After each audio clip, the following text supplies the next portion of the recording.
board.miamiparking.com/virtual-meeting to upload their video comments or to submit their written comments via the online comment form. Members of the public may also call 305-373-6789, extension 280, to provide comments via the dedicated MPA public comment voicemail. All comments submitted will be included as part of the public record for this virtual meeting and will be considered by the MPA board prior to any action taken. When addressing the MPA board, the member of the public must first state his or her name, his or her address, and what item will be spoken about. When the MPA board takes action or votes on any proposition before it, it shall do so by a roll call vote, which shall be recorded by the court reporter and included in the record. Anyone wishing to appeal any decision made by the MPA board for any matter considered at this meeting may need a verbatim record of the item. The MPA is using Zoom to hold its July 15th, 2020 virtual regular MPA board meeting. This virtual meeting will be broadcasted live on Zoom, YouTube, and over the phone. Zoom is a cloud platform for video and audio conferencing, collaboration, chat, and webinars across mobile devices, desktops, telephones, and room systems. The MPA has developed several new methods of ensuring public comment for this virtual meeting. It has established two new options. The first new option allows the public to provide public comment via the dedicated MPA public comment voicemail by calling 305-373-6789, extension 280, where the individuals will be able to leave a 2-minute message that will be played during the virtual commission meeting. The second new option allows the public to submit comments by the MPA's online comment form. The comments submitted through the comment form have been distributed to the MPA board and MPA administration throughout the day so that the MPA board can consider the comments prior to taking any action. For the aforementioned options, all the comments received will be included in the public record of this meeting. For these two new options, the MPA also created a set of instructions explaining how the public may submit their comments with either option. Those instructions were provided in the notice to the public and published online at www.miamiparking.com/virtual-meeting. These options established and provided for the virtual regular MPA board meeting comply with section 286.0114 and section 120.54 of the Florida statute. The MPA has published an agenda as well as included the notice to the public pursuant to City of Miami Code of Ordinance and the items and topics that will be discussed at the virtual regular MPA board meeting. Moreover, section 286.0114 subsection 4C of the Florida statute specifically authorizes the MPA to prescribe procedures or forms for an individual to use in order to inform the board or commission of a desire to be heard, to indicate his or her support, opposition, or neutrality on a proposition.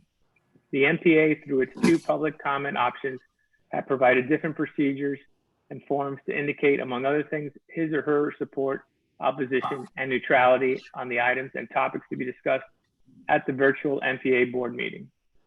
Thank you. Gigi, that's good? Perfect. Okay, I have two other comments and I'll turn it over to Steve. Please remember, all votes have to be roll call. So anything that we vote on is going to need you to be on camera, obviously, and we're going to take a roll call vote. If you have any comments, please raise your hand or wave so that Steve or I can call on you depending on the meeting and that we don't all speak over each other. When you reference something in the meeting packet, please provide the page number so people can see what you're talking about. Please speak slowly and clearly and face the camera at all times. We've got a court reporter and also a closed captioner, and this is going to make their lives a lot easier. Julie, our court reporter, has the right to interrupt us at any time if something's unclear.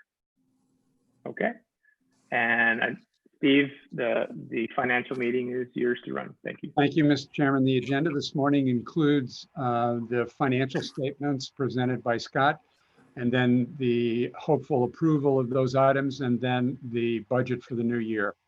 So Scott, Chief Financial Officer, could you present us with financial reports, please?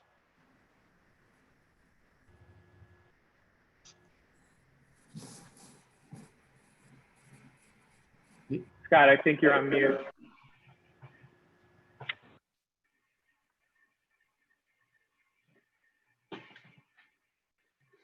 Still on mute, Scott. What about now? Now's good. There you go. All right. So the budget approval is actually on the regular approval item. So on the Finance Committee, we'll talk about housekeeping items. We'll go over the monthly financials. Then we'll open the floor for any questions that we may have. The housekeeping items for the current month, the bank reconciliations for the month are current. There are no material items from the preceding months in the current month reconciliation. As a matter of information, the September 10th budget hearing still slated at 5:05 at the Arcame Center. So to the extent that any of the board members can attend that, we would appreciate it. Our budget is adopted by resolution, which only requires one reading for ratification. Typically what the city does is any outside entity that does not have a negative impact on the general fund, they take those items at the first meeting and have them done, and then any entity that has a negative impact or a draw on the general fund, they like to take those on the second meeting because by then they've finalized trim and they know what the property tax number is going to come in. We continue to meet via the telephone every week with the city's budget director.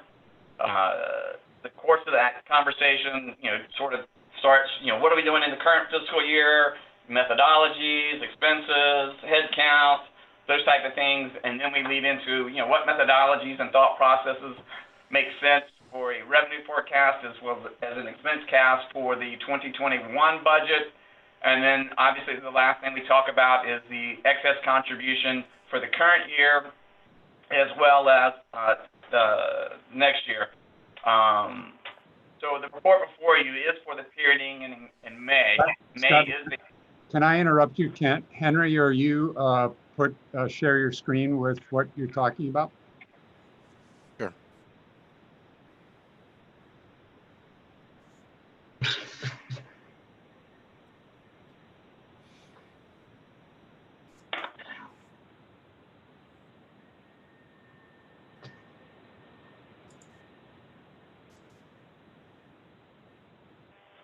Thanks. So if we get into the report, depending on which version you're looking at, if you're looking at the agenda package, it is starts on page 10 of 143. If you're looking just at the package with the monthly summary, we'll start on page 4. This report is also on the MPA webpage under the financial information section as well as preceding month. We also use that portal as a dissemination agent for any information related to bonds, bond disclosures, and then all the required pension information that needs to be posted. If you look at the report for May on the revenue side, it's pretty consistent what we had seen in the preceding months, due to COVID. Actual revenues came in at approximately $1.1 million or approximately 1.966 below budget. Henry, if you could advance to page 4. One more. There we go. Yep. There. No. Nope, the other way. I think it's just there's a delay. There's a little delay on by the time you see it. So I think this is what we're looking for. That's what we're looking for. So on the expense side, there was nothing significant that jumped out super negative. Obviously, we had a few items that were favorable. The overall expenditure for the month was approximately $1.1 million. We were $431,000 better than budget. The largest drivers for that are bank charges that were favorable as a consequence of revenues not materializing to the amount of about $183,000. Again, we continue to recognize some abatements that have been given by security vendors, the FDOT on the revenue side, So if you just scroll the page up a little bit and show the bottom line, you'll see that we were $394,000 negative on the month. Just a little bit more. There you go. So the first column, the last number, is the net result for the month. It shows a negative of $394,000 on the month. The actual results for May were a little bit better than our original pro forma, but again, they weren't materially better to where we wanted to go in and revise the forecast. At this current burn rate, we still anticipate contributing $2 million to the city for the current fiscal year. That's what they've been programmed in. That's the number we've been giving them for May. Day one, when we started having the discussion, that's the message that's also been conveyed to the manager as well as to the elected body. And that's primary, one of the big reasons we continue to have those weekly meetings, to make sure that everybody is on the same page and there are no surprises. With that, are there any questions about the financials for May for the parking authority? Hearing none and seeing none, we'll move on to the Knight Center. Henry, if you could move the report to page 9.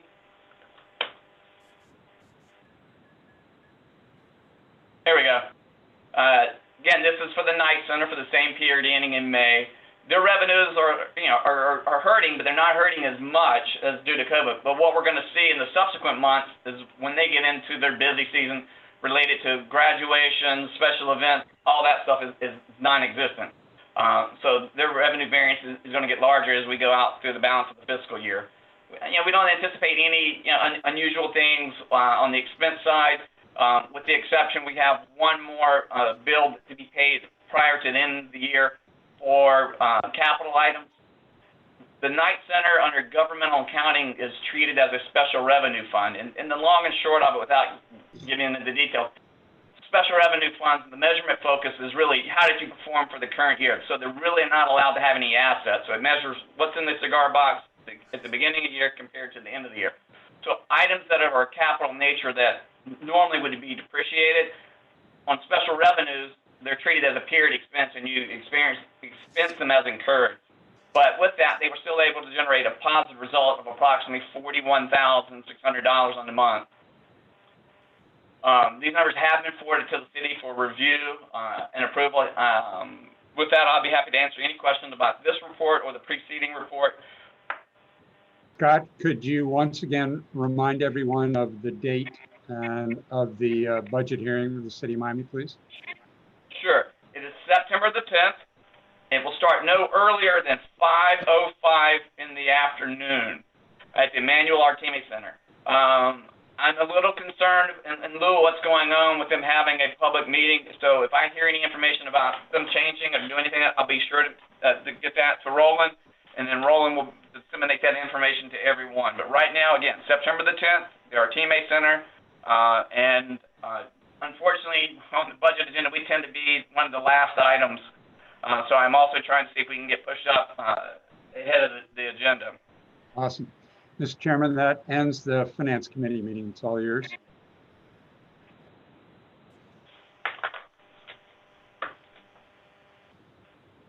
Okay, great. Thank you very much, Steve and Scott. So I need to start with opening up for any public comments. Do we have any comments or questions that have been accumulated since we sent out the notice about this meeting, Henry? No, none. Okay, so we need to have an open comment period for anyone to call in to 305-373-6789, extension 280. And we'll have that for approximately 2 minutes. Does that sound right, Gigi? Okay.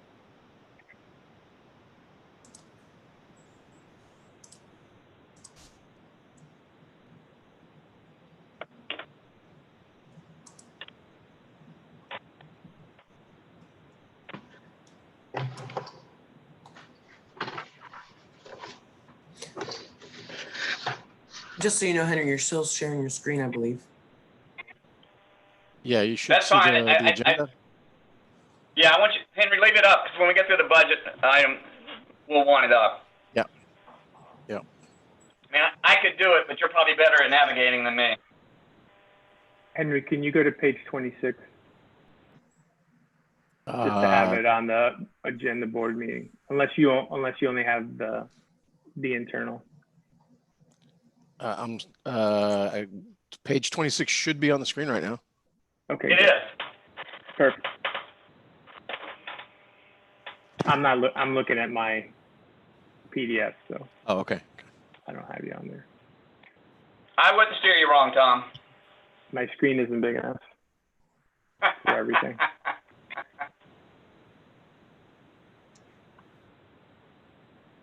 Those college professors.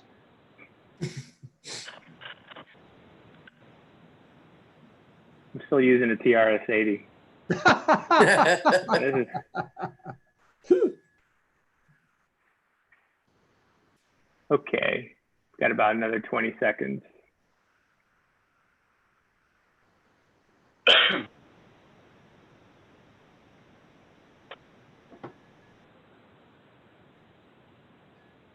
Okay, I'm assuming that there were no calls in for any comments. That's correct. Okay, we're going to close the public comment portion of the meeting. We'll take up any comments received henceforth at our next meeting. All right, on to, first of all, good morning, everybody. On to the approval items. I'd like to ask for a motion to approve the May 2020 financial statement.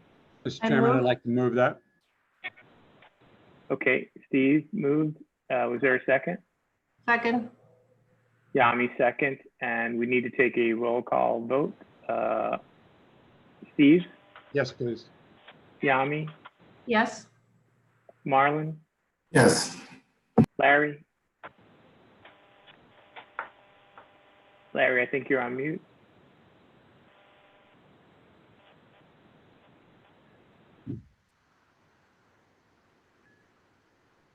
Well, I vote yes. Larry, we can't hear you, so we're just gonna not have that vote recorded right now. That passes. And then for the regular, same for the regular board meeting minutes from June 3rd. Someone can move that, please. I'll move. Moved by Steve, Second. by Marlon. Let's take the roll call vote. Steve, Yes, please. Yami, Yes. Marlon, Yes. Larry, Hmm. and I vote yes. It That looks like, passed. I'm sorry to interrupt. It looks like Larry's dropped off. Okay, thank you. If he comes back on, Henry, let me know.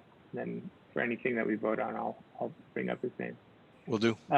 Okay, and now so that passes, regular board meeting minutes. Now on to the operating budget. Scott.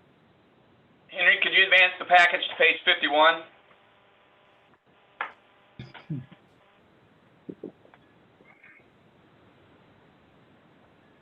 Okay, you should have And that. could you, And, yeah, could you and zoom it out a little bit? yeah. There we go, perfect. Whoop, Good sorry, morning, hold on. everybody. There we go. That's good. All right, good. Larry's back on, by the way. Yes, Can you guys hear me? yes. Yeah, we can hear you now. As I alluded in the finance committee meeting, we've had many detailed conversations with the city about the preparation of the 2021 budget. These consist of weekly calls talking about methodologies, looking for alternative financing, whether it be federal, state, et cetera. And we spent a lot of time, on the expense side, talking about what we could do, what we should do, what we can do.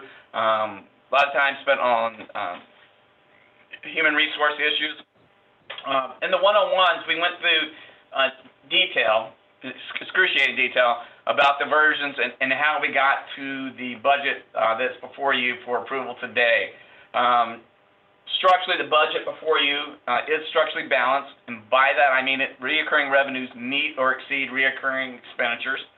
The budget, as presented, has a coverage ratio of 4.88.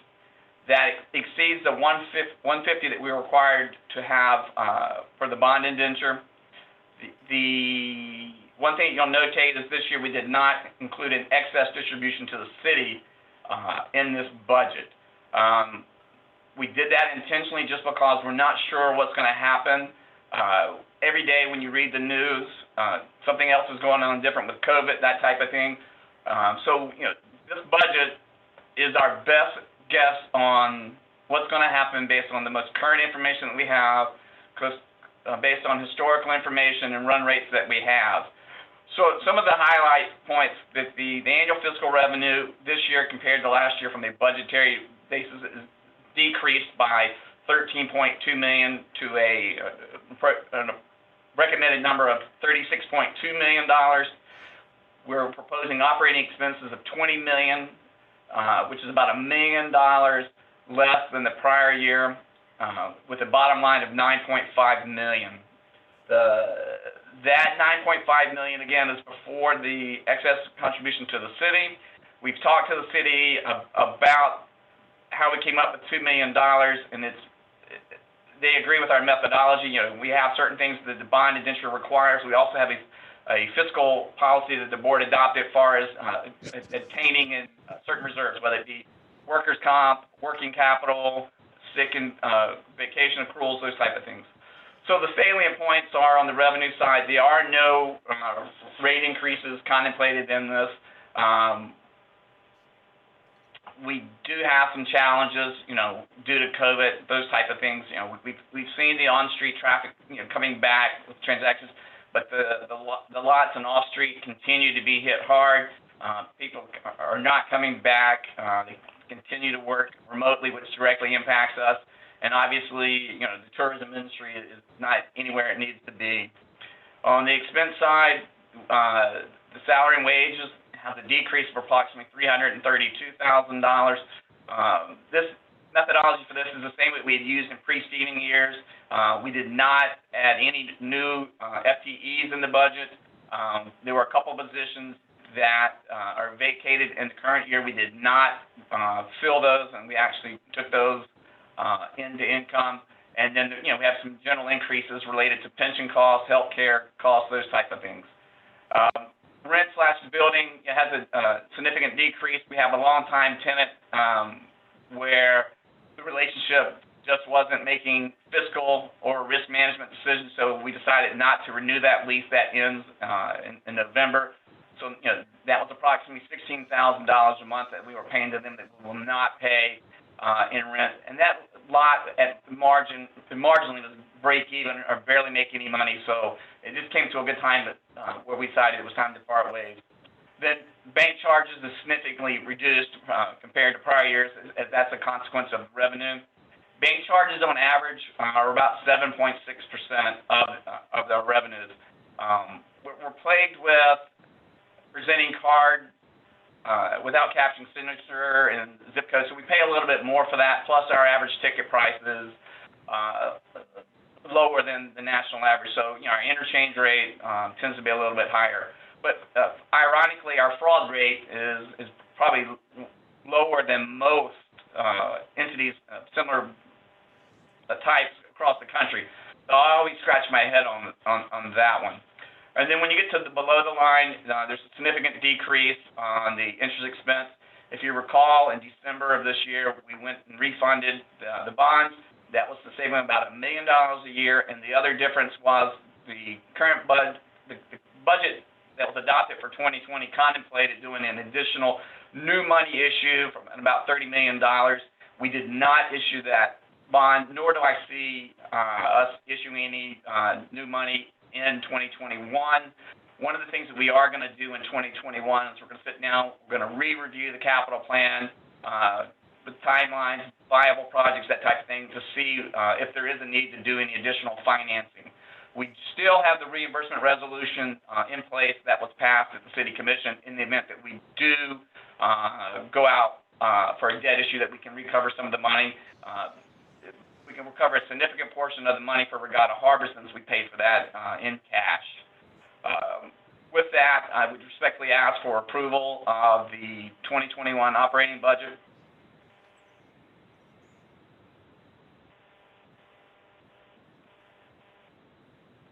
Any questions for Scott from the board? Mr. Chairman, Yes, sir. I'd like to thank Scott and his staff for an incredible job during this unbelievable challenge that we're going through right now. I know Scott has spent, and his colleagues have spent endless hours running through all kinds of scenarios, what could, what couldn't, uncertainty, and all the things we know about. And I think to present a budget like this is really a feat, and I want to thank him and his team members for that. Agreed. The kudos really go to Mr. Diaz, Mr. Soto, and Victor. They're the ones that spent all the hours and had to deal with me. So if anybody needs to congratulate it needs to go to those guys, and I sincerely appreciate all their effort. Yes, and we'll look Thank you. into the workers' comp for them for having to work with you. Mr. Chairman, if I think there are no other comments, I would make a motion to approve the budget. So there's a motion on the floor. Is there a second? We Second. can take up discussion after, okay? There is a second by Marlon. Any other questions or discussion of the budget? Hearing none, let's take a roll call vote. Steve, Yes. Yami, Yes. Marlon, Yes. Larry, Yes. and I also say yes, so that is approved. Thank you very much. We need to do the same for the Night Center, I think, right? I'm sorry. Can you advance I'm Can sorry. you advance to page 63? Before we move on, Marlon, your camera was turned off when you voted there. Oh. Sorry, Marlon, we need to see you actually say yes.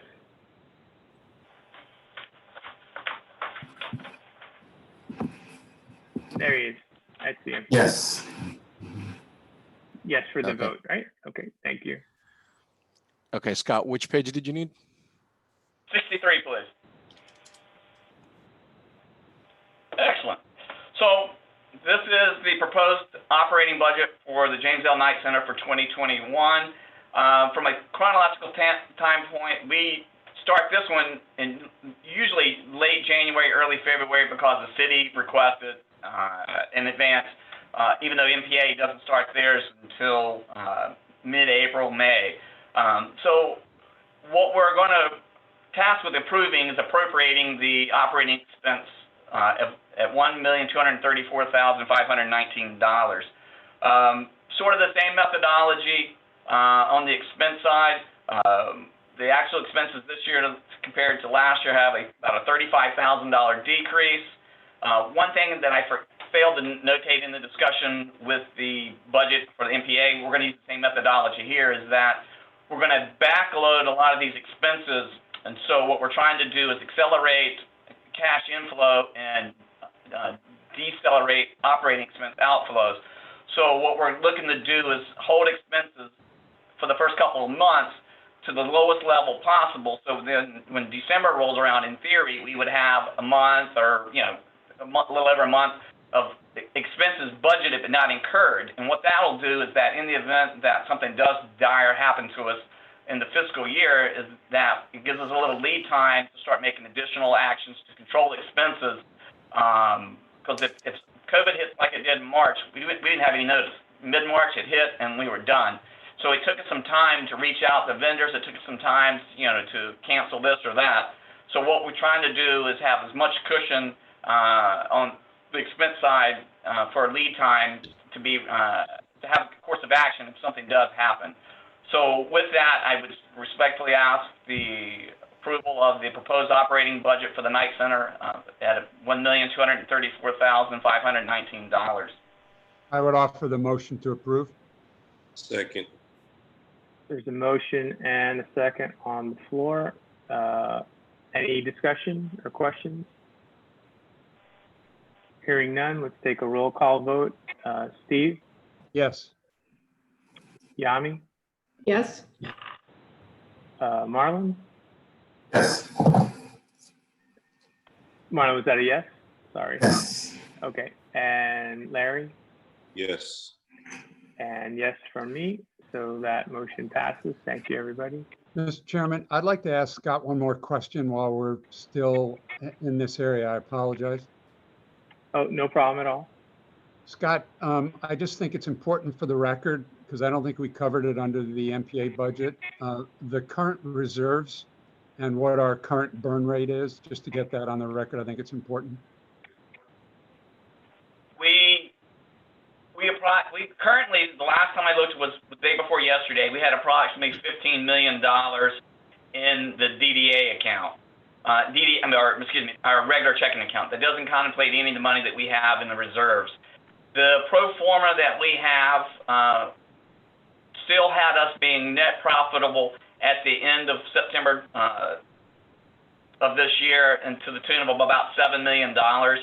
So from a liquidity standpoint, we're amply reserved. We also take that into account with the proposed budget and the calculation of the excess contribution of $2 million for next year for the city.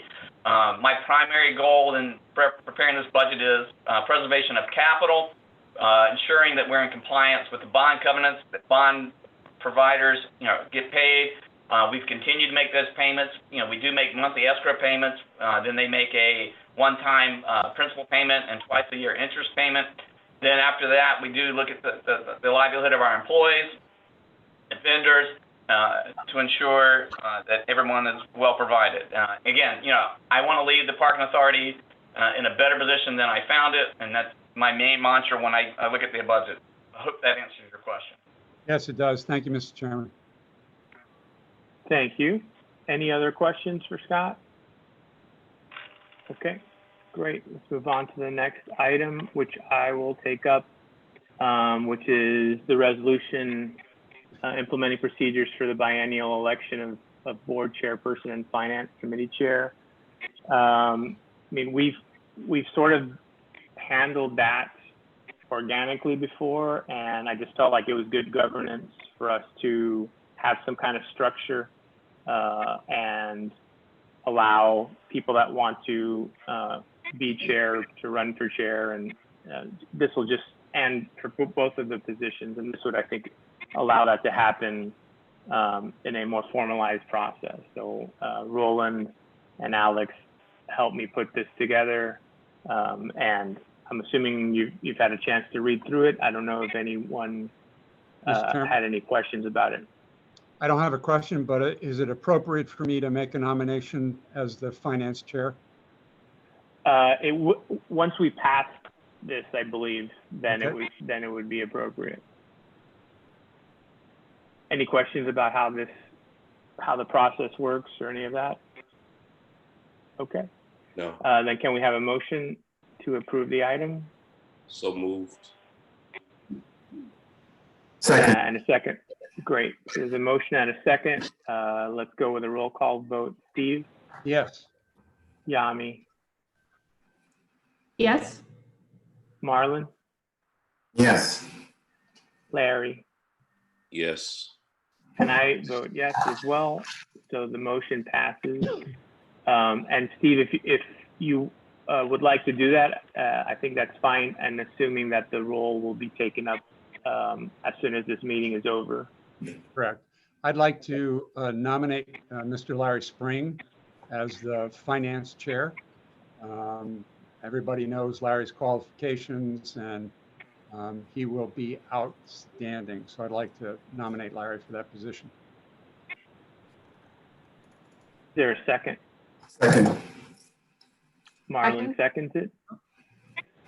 All those in favor? I'm sorry, I got to do a roll call vote. So Steve, Yes. Yami, Yes. Marlon, Yes. Larry, I guess, yes, right? So, yeah, I'm a no And- now. you're not supposed to vote. And I say yes also. So that passes. Congratulations, Larry.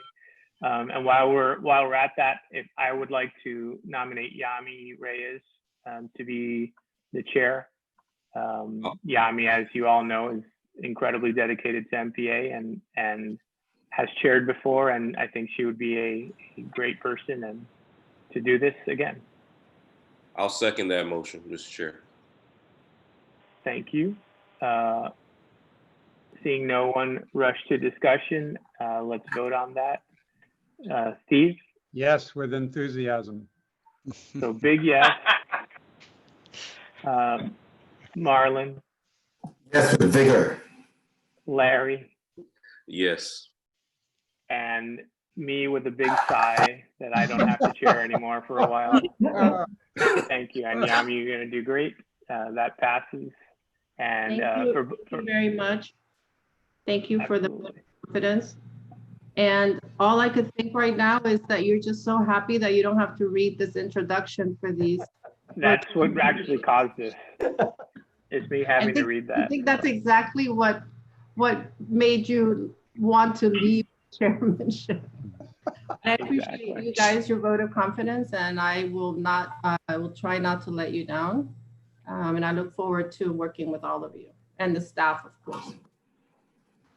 Thank you, Yami. So the next item is the ski data proposal. Alex. Good morning, everyone. Or Angel. Beautiful. Sorry. Nope. Good morning, everybody. So due to this, as everybody's aware, the spread of the coronavirus and our efforts to try to control that as best as we can and have a better, safer solution for our customers as they enter and exit the garages, we reached out to our vendor Ski Data, and they have a solution which they've had for years.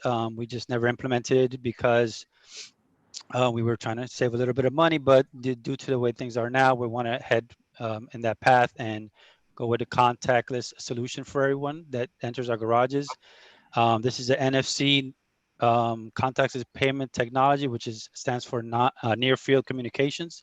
So basically, anybody who enters the garage with a smart credit card or touchless credit card or smartphone that has the touchless feature, which almost everybody's phone today has that feature, can enter the garage, tap the little device on the entrance, and then the gate goes up and your parking session starts.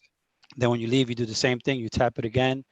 Not even tap it, you just wave it in front of the device, and then the gate arm goes out. So to do that in all our garages, it's a total of $94,000. Just to add to that, the city of Miami Beach, which is the city that we piggybacked off, they already have moved forward with this purchase, and they're installing it as we speak.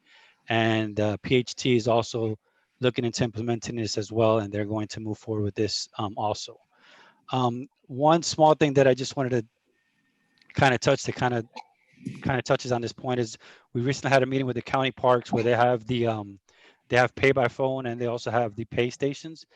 And Wolford has noticed, because he manages the parks, that the pay by phone used to be less. It used to be 40% pay by phone and 60% pay stations. And then today it's actually flipped without us doing anything. It's 70% pay by phone and 30% pay station. So this is a perfect example of why we want to move forward with this solution. So staff is requesting the approval for this item at $94,606. Thank move you, it. Angel. There's a motion on the floor. Let's get a second and then we can move to discussion. Is there a second? Second. Okay. Yami, you had your hand raised. You had a question? Yes. This is just an addition to the machines that we have currently, right? Correct. It's an additional device that we're adding to not only the machines, but the entrance as well. So to have it on the entrances, and all the pay stations that are at the elevator landings will also have that feature. We wanted to have it everywhere so that there's no confusion. So wherever they, if they entered with it, they can also pay at the pay station as well. Okay, so I had asked this on the one-on-one, but I just want to make sure we put it on the record. So if someone doesn't have the capability to do this, they're still able to pay whatever way we had before, and then they can get their receipt by just pressing the button like normal, right? I mean, I know. Correct. Correct. The Okay. button's still there. That's just an extra option. Either you could press the button, or you can scan your credit card or your cell phone. Okay, all right. Any other questions or discussion? Okay, there's a motion. Just to add Go ahead, real Larry. quick, Mr. Chair, that, once this is in place, I think this is something that we really should be pushing out to the public from a PR standpoint. I think, and I sit on these other, some of these other COVID calls, recovery calls, that's starting to become very important, the general compliance. So kudos to the staff for getting this done right now. Agreed. Got it. Thanks. Okay, there's a motion and a second on the floor. Roll call vote with Steve, Yes. Yami, Yes, Marlon, Yes. Larry, Yes. and I vote yes as well. So that passes. ERP system upgrade. Good morning, everyone. This is my item here. As you know, we use the Microsoft Dynamics ERP And Henry, system. just for the record, just because I can't see you on the screen, just say that it's Henry Espinosa. Sorry. My video is not visible. No, we can see you. I could see you. It's just on the third screen. That's the thing. I don't have it on speaker. Oh, I see. I see. And your title is Miami Parking Authority. That's why. Yeah, that's the host of the meeting. Yes. Okay. Thanks for pointing that out. I'll correct that for next time. Okay. So the Microsoft Dynamics is the ERP system that we use as part of their roadmap. They are the next support for the current system expires on October 12 of 2021. What that means is that Microsoft will no longer be providing security fixes or feature updates, regulatory updates, any accounting changes. All of that ends on October 12th. And so this particular item is a request to migrate the existing version that we have onto the new version. One of the things that's kind of a trend industry-wide right now is going to cloud-based services. We went to cloud-based Office 365 and email many years ago, and this is kind of a natural extension to that, where instead of hosting the devices on our network, we actually move it to the Microsoft cloud. In addition to the new features and the security hotfixes and all of that, this will vastly improve security, because everything is handled at tier 1 data centers with high levels of security and all of that kind of thing. So the process of migrating from on-premise to the cloud-based solution is expected to take somewhere between 12 and 18 months. So the timing is right around is just about perfect for getting us onto the new system by the existing system's end of life. So to that end, we're requesting the $644,322, which includes a 15% contingency for the migration. Thank you, Henry. There's a motion on the floor. Is there a second? I'll second for discussion.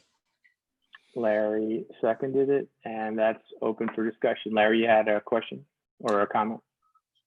Just wanted to, I guess, put on the record that this upgrade is, and we discussed in the briefing, so that everyone knows, this is separate from our ERP integration, and this upgrade would have to happen at some point. So we're just getting to it now, correct?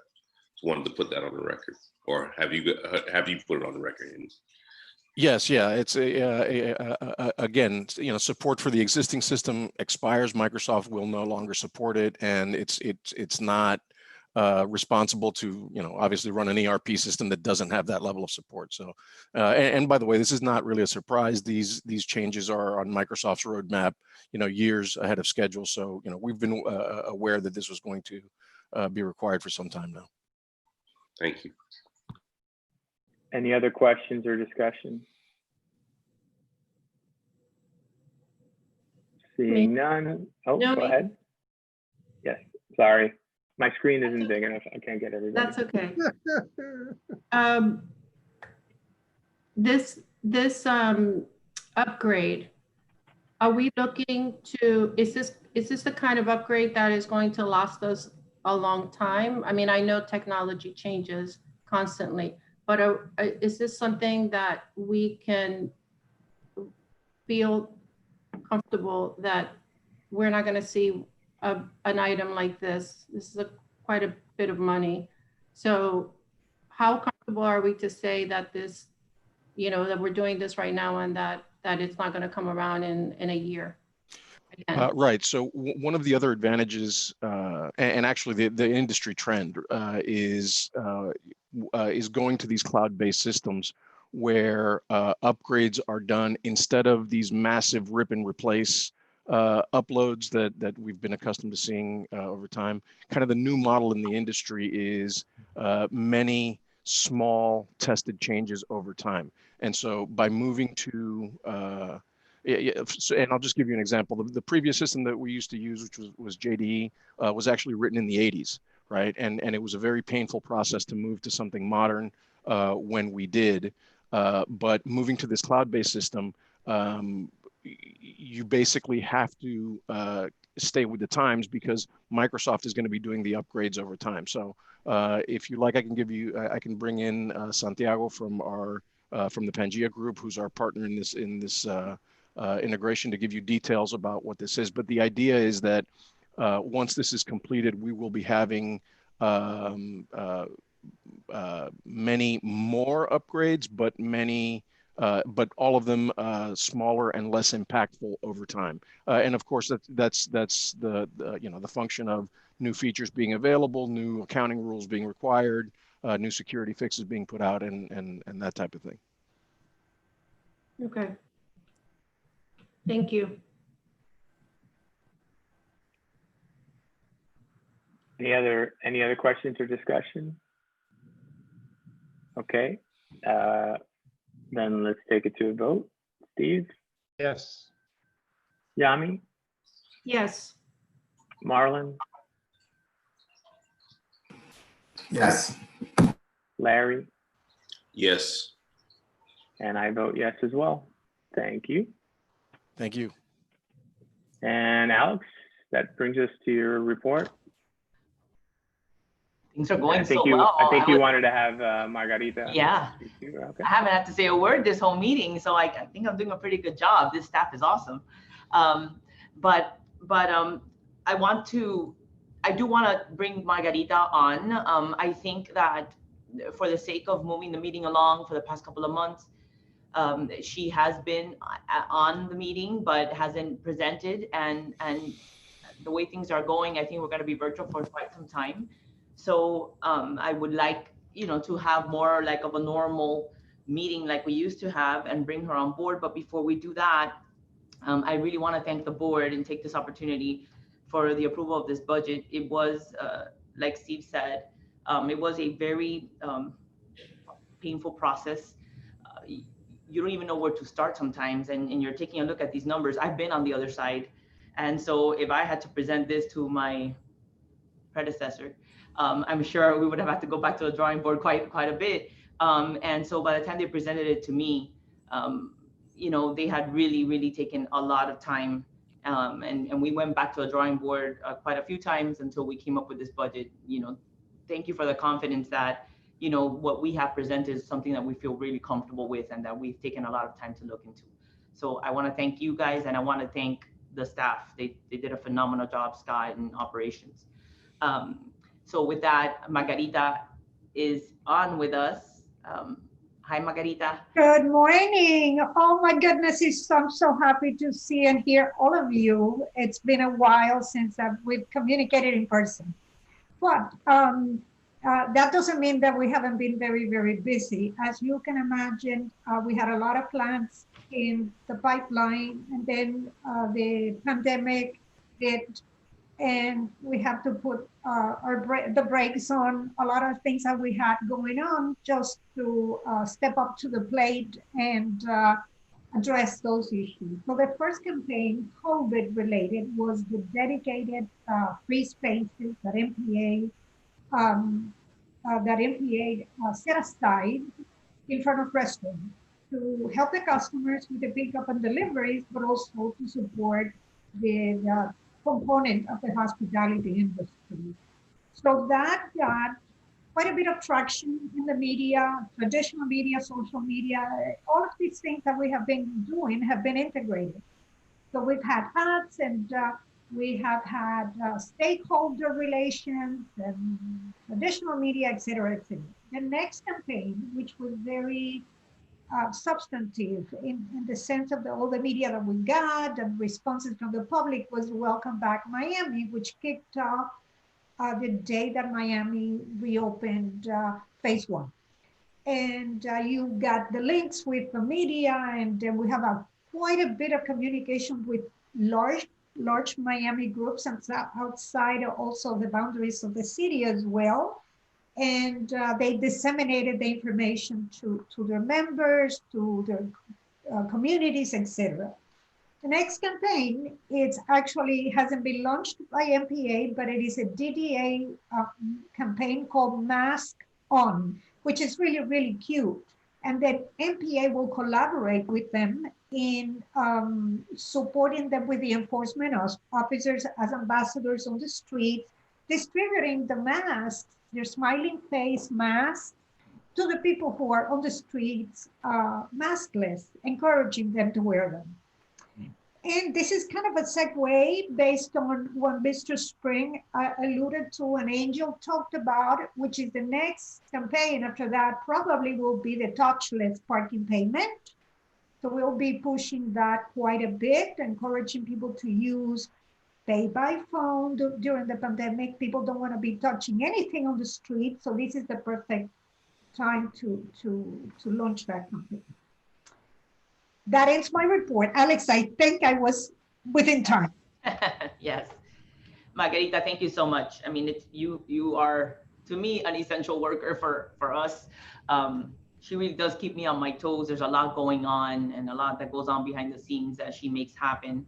And, you know, I had this conversation on the one-on-one with Yami about, you know, how much we are giving back. And sometimes that doesn't, you know, it's not because we want to be recognized. It's just that we really do need to keep our community moving and helping in this recovery process as much as we can.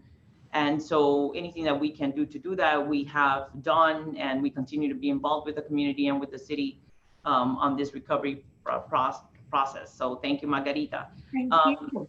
I wanted to talk a little bit about COVID-19 update. And as she mentioned, the Welcome Back Miami campaign, which started May 20th, ended June 30th, which was the give back of the first hour, yielded about $500,000 back to our customers.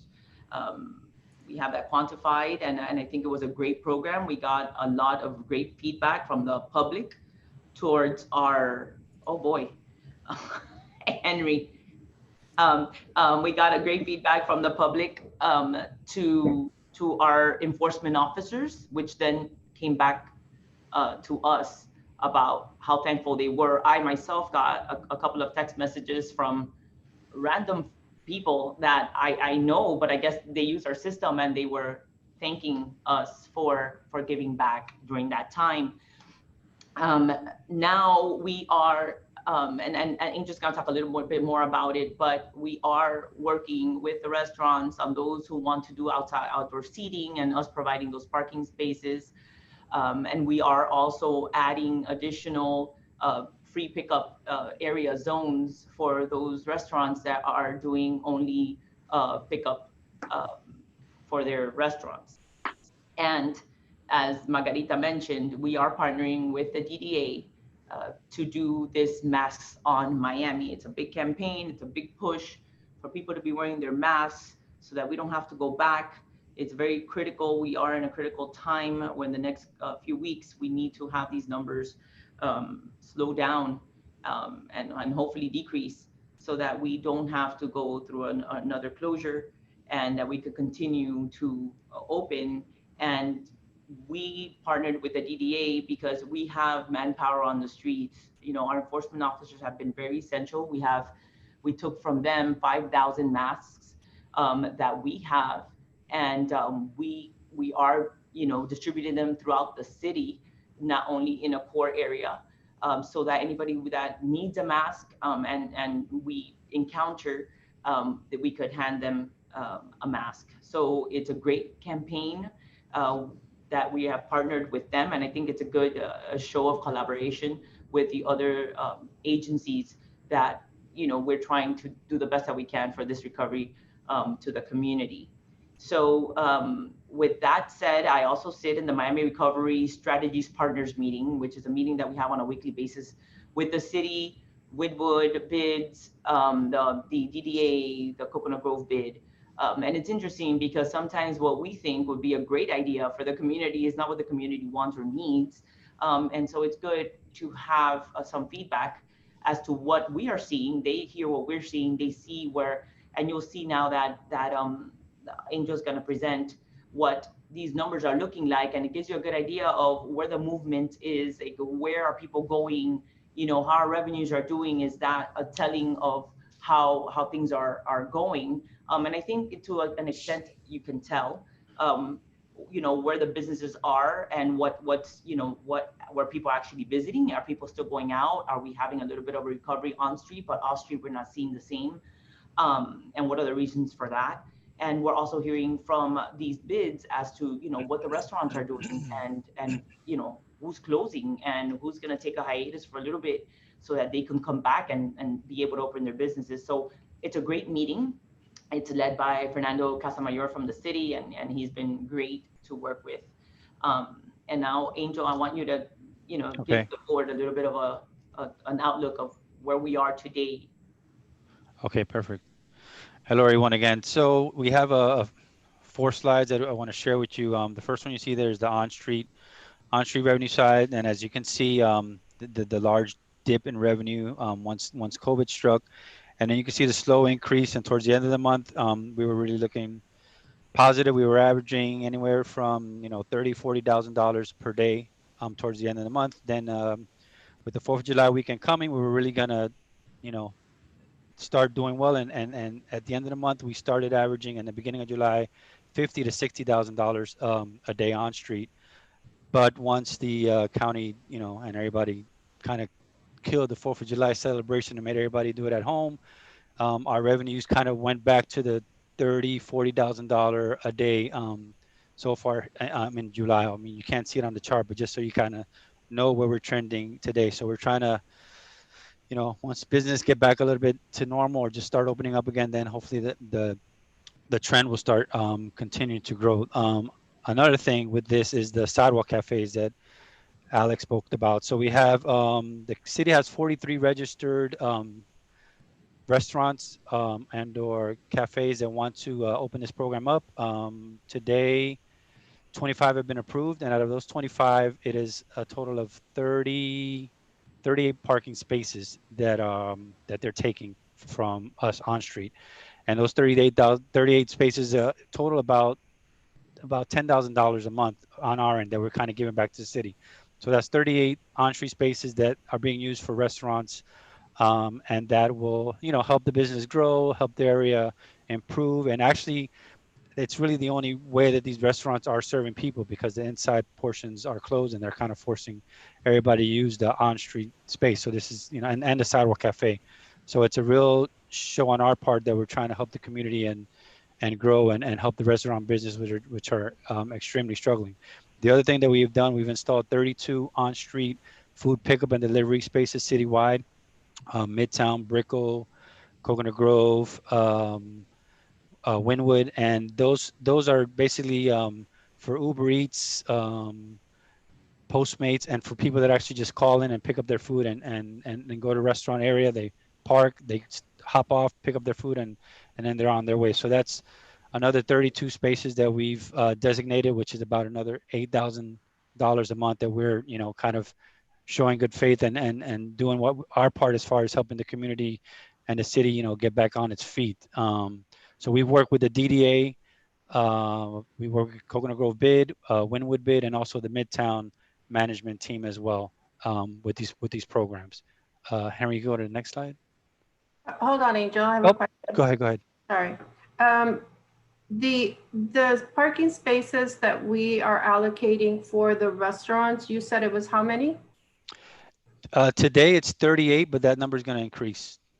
Okay, and do we know who is in the queue to that is requesting these? Yes. So I apologize. So yeah, we have a bi-weekly call with the city, Public Works, all the bids and key stakeholders in this. And Alan Dodd sends us a list, a weekly updated list. So the list to date is 43 restaurants as of Monday. And yeah, like I said, 25 have been approved. And out of those 25, they have taken up 38 spaces. Okay, so it's 43, and you said how much, what's the revenue for each space? The revenue per space is about $9 a day. But when you do the math, it's $10,000 a month. Because it's 38 spaces times 30 days and whatnot. Okay, and then you said that we have also allocated spaces for delivery, for pickup. Correct. So this is totally separate. So this is food pickup and delivery. Okay, so these are separate than the 40 plus that we already in the queue for the restaurants. Correct. Total spaces is today's 70 spaces. 70? 70 if you can count the two of them together, yes. Oh, okay, this is all together. All together, yes. So it's 38 sidewalk and 32 food delivery. Okay, is there a queue for the delivery that is different than the queue for the restaurant? Yeah, the queue for delivery is we created a sign that says food pickup and delivery 10 minute. I know what I mean max is tollway zone, and there's a sign at the beginning at the end. right, but hold on. So the spaces that we have allocated for the pickup, those are spaces that we have chosen. They're not by request from the restaurants. No, it's in collaboration with the Wynwood. So the restaurants that do come with it to us, I direct them to the Wynwood Bid, so that it can come through them or any of the bids, the Grove Bid or the DDA, and it's a collaboration of all. And then I meet with the bids, and then we decide where's the best place to put the location. So the restaurant asks, we include the bid in discussion, and then staff goes out there and finds the best location that we think will work for not that restaurant, but the other restaurants that are in the area as well. Okay. All right. Yeah. Thank you. Yes. Mr. Chairman. Angel and Alex, absent from the neighborhoods that you've mentioned is Little Havana. I know there's a very strong push from restaurateurs in Little Havana to expand some way, somehow, even including closing a lane of traffic. Are you guys involved in those discussions? So in the bi-weekly call that I have, the problem with Little Havana and Coral Way is that those are state roads, and it's very hard to get approval to put parklets on state roads. So the parklet is going to be very hard to do unless they do it on a side street, because the DOT will need approval, and their approval process is, you almost got to put a concrete wall on the parking space in order to get it approved. So it's very hard. So the city hasn't been able to get those parklets put on the parking spaces on Southwest A Street, and Coral Way is another one as well. Is there any workaround with that? Steve, also keep in mind, and you guys will notice it now, the number, because of the spike and what the county has implemented as far as, restaurants, some restaurants are making decisions to actually just outright close. So I don't think we're gonna get as many requests out there. as someone who's, I sit as an observer on the city's recovery team and speaking with them. And the only area, I mean, and Angel can speak to the volumes, like not Wynwood. Midtown, we're still seeing great activity. Brickell, we're seeing great activity. I had asked the same question you did about Little Havana as well. Just the different nature of the restaurants there as well. Also, so probably more takeout than people dining in because they're smaller dining rooms. And just around the area, the only place I've seen, because I'm riding my bike 20 miles every day, is the beach, Ocean Drive. I like what they did, which is they took a lane from 15th all the way down to 5th, and they let the restaurants literally just set up their each individual outdoor seating areas in the street and in the what would have been a parking lane. I just don't think we have an area that's set up like that in the city proper. I know they had talked about what Flagler, but again, there are not enough restaurants and things on that street to really go through that motion, and the circulation traffic is more important in those areas. So, I'm expecting this number probably either stay steady or go down, just until we get our collective acts together, if you will, and really be able to go outside, because we are. I talked to the Jackson folks yesterday, and that ICU number is very serious right now. So, got it. Thank you. Any other questions? I have a question for Alex on a different subject, Mr. Chairman. I don't know if it's appropriate whenever. Angel, are you done with your report? No, I have 3 more slides to go, but that's fine. You can ask the question. Sure. No. Go ahead. I'll do it at the end. Thanks. Is it separate from this, Steve? Separate. Yes, separate. Okay. Go ahead, Angel. Okay, so the real quick here, you just see the trend as to what areas are busy. You see Brickell, Wynwood, the Omni. So a lot of these Brickell and Omni is a lot of residents that live in the area, and that's what's kind of keeping that number pretty high. Wynwood, you have a lot of the pickup and delivery that's helping that area as well.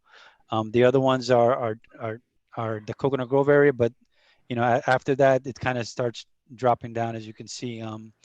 Another thing, and just back on Little Havana, is the cruise shuttles. So the cruise buses used to stop in Little Havana. That was a big driver there. So, until that comes back, I don't see that area and a lot of other areas picking up, because that was the biggest driver there for Little Havana. Henry, next slide. So here we have the garage transient revenue. Again, you could see how it, really dropped down and started to pick up a little bit, but it's kind of, we're steady at this level. We haven't really picked up any, and the biggest problem here again is the transients are not coming downtown. So the law offices, the courthouses, they're closed. They're having their meetings via Zoom team, so there's really no need for people to park downtown when everything is being done online. So that is the biggest issue we're having with the garage transient. You don't see the monthly here, but the monthly number dropped off a little bit over 500 at the beginning of end of March, beginning of April. And one thing we are seeing, they're starting to come back, and we're seeing a trend of more monthlies are actual residents. So there's residents that are in the downtown area that are now purchasing monthly parking in our garages. So we've seen a trend in that in garage number 3, and especially in garage number 4. So that's kind of helping us a lot. So we're kind of trying to maybe look at focusing more on the monthly parkers that are residents, and see if we can maybe get some more of those in, because we just don't see the business coming back full force anytime soon, or maybe even in the next year, to the point that they were prior to COVID. So that's one trend that we've kind of noticed, and we have our eyes on, and we're kind of trying to push forward on that regarding the garages. Next slide, Henry. So here you see the lots, basically the same exact trend as the as the garages. The only difference with the lots is what pushes here is Bayside, which is lot 19, and the lot 18, which is the courthouse. Those are their two biggest revenue generating lots, and they've just been, you know, dead ever since this happened. Bayside is not what it used to be, and again, without the tour buses and the shuttle bus industry not kicking in and whatnot, we're not seeing the increase in the lots. The same with the lot 18, which is in the Civic Center. The courts are closed. They're doing everything remotely, so you don't see revenue there either. So this kind of shows where we are today, but we're not seeing a big increase in the lots anytime soon until those things change. I think that's it, Rainer, correct? Angel, Yes. where do you see the increase that I see that we had an increase in from beginning June 8th? Where is that increase coming from if it's not coming from 19 and 18? Well, it is coming from lot 19, some of the other lots, but it's not where we used to be. Right. Remember, lot 19 used to make, it's almost a $4 or $5 million a year lot. So we are making some money in the south section, section 4, 5, and 6, which is closer to all the businesses. But the north section, sections 1, 2, and 3, they're not where they used to be. There's no arena events. So you do see there is an increase compared to, you know, March and April, but it's nowhere near what it used to be prior to.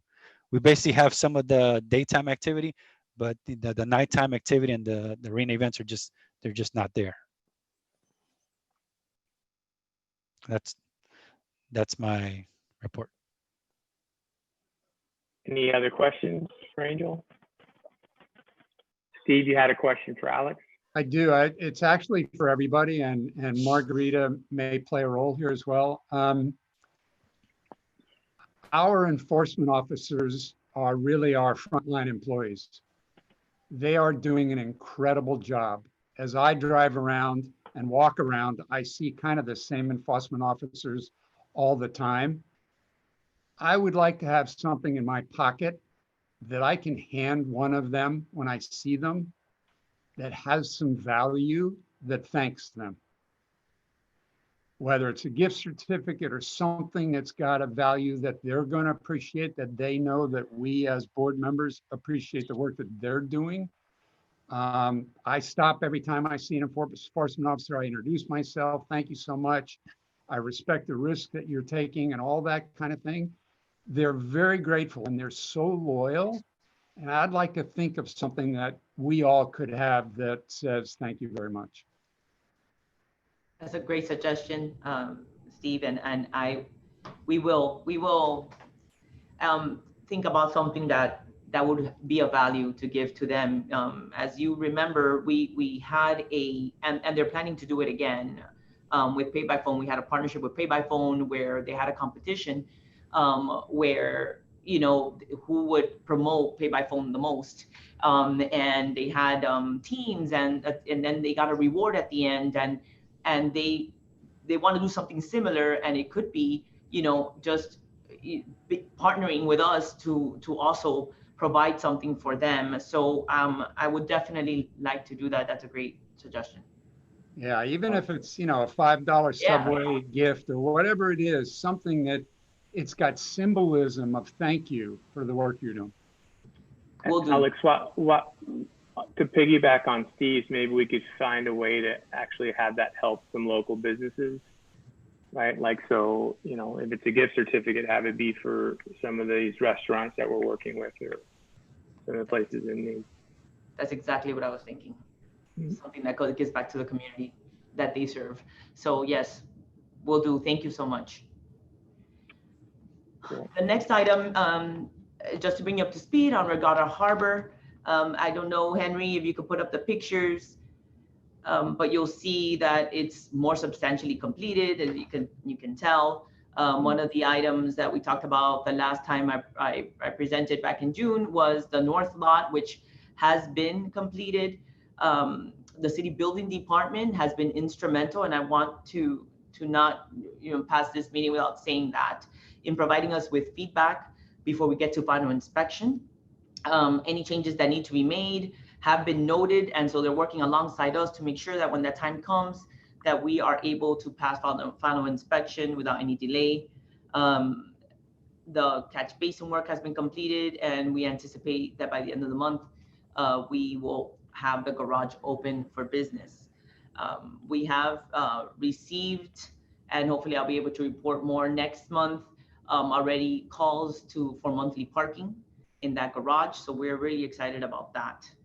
We have a big banner in the front, as you know, promoting the garage and the ability for us to open up and have them come and park with us. And Grand Station is they topped off June 19th on the 30th floor. So they're moving speed ahead, still ahead of their scheduled completion date. And they're looking to occupy some space in our building for their leasing office, which is great, because they feel that they can just walk to the window and show the building, because we have great sight of view from our building to theirs. And so that's where we are with Grand Station. And that's it for my report, unless anybody has any questions for me. Any questions for Alex? Great. Henry, did we receive any calls out of curiosity? Let me just, no calls. Let me just check for emails real quick. Emails? No emails either. Okay. Gigi, we all good as far as compliance goes? You did great. Thank you so much, actually, for circling back for comments. No problem. Okay, I'd like to entertain a motion to adjourn the meeting. Yes, So please. moved. Okay, there's been a motion and a second. Congratulations to our new Finance Committee Chair and Board Chair. You know, you guys are going to do great. Let's go with a roll call vote to end the meeting. Steve? Yes. Yami? Yes. Marlon? Yes. Yes. Larry? Yes. And I vote yes. Thank you, everybody. Hopefully Thank you. we'll actually get to see each other again soon. Thank That you, would be Tom. great. You've been a great chair. And thank you, Mr. Nostra. And you've also been a great finance chair. Thank you. I'm taking a 8-month vacation. No, you're not. All right, bye. Take care, everybody. Thank you. Good Bye. time. You as well. Bye. Be well.